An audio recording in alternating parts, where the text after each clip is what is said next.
have said this before, but this time I want to be a bit detailed. Let me tell you 3 reasons why your child didn't have autism in Africa but now has it abroad. Number 1, lack of infrastructure, lack of resources. The child was simply not diagnosed. It's simple. Number 2, the culture of shame. You fear stigmatization. So you just didn't report it. You didn't go to the hospital. You didn't want to attach any kind of stigma to your child. Number 3, lack of awareness. A lot of people do not know anything about autism. They believe that if the child is not drooling, there is nothing wrong with the child. If the child can still run around, there is nothing wrong with the child. And there are so many children who are constantly slapped into oblivion, who are constantly abused, who have autism.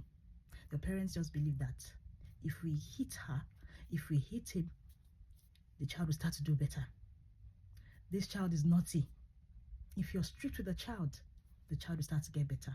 A lot of people don't even know what autism is. There is a lot of misconception about autism.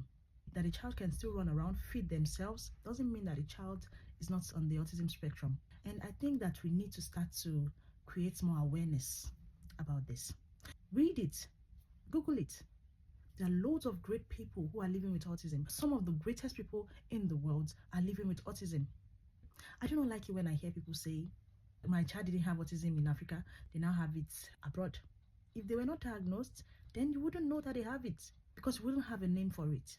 And I would usually excuse people who left Africa with a baby who had autism, and then the baby gets abroad and then gets diagnosed and they say, oh, my child didn't have it. So I would excuse such parents. And I might excuse first-time parents also. If it's your first child who has autism, you might not know. But if it's not your first baby and you're 3 years old, isn't pointing, okay, isn't making gestures, cannot keep eye contact, cannot hold a conversation, has speech delay, prefers to play on their own, do not have any interest in playing with peers, then deep down within you, you know that there is something different about this child. And then when you got abroad, you felt, okay, I feel more relaxed here. I feel the people here are more accepting. And I feel that I can get help here. Then you go for it. And then your child gets diagnosed. And then you probably call people back home and say, my child has autism. And they say, I reject it for you in Jesus' name. And then they say the child didn't have autism because they didn't know the child. But you knew your child. And then they say the child didn't have autism until the child got abroad.